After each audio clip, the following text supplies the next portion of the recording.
என் எதிர்காலமே காமராஜிடம் இருக்கிறது என்று சொன்ன அந்த இந்திரா காந்தி தான் யார் இந்த காமராஜ் என்று பிறகு கேட்டார். அதுதான் வரலாறு.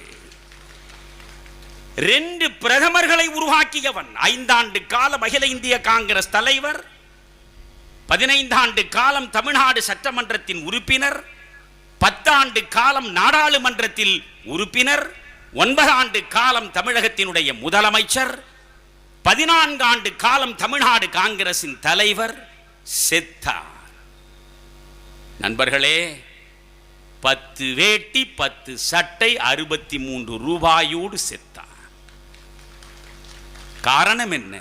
காந்தியத்தின்படி வாழ்வது. பொது வாழ்வு என்பது அவ்வளவு புனிதமானது. நான் அடிக்கடி சொல்லுவேன், எல்லா உறவுகளையும் துறந்துவிட்ட துறவியால் கூட துறக்க முடியாத ஒரு உறவு தாயின் உறவு.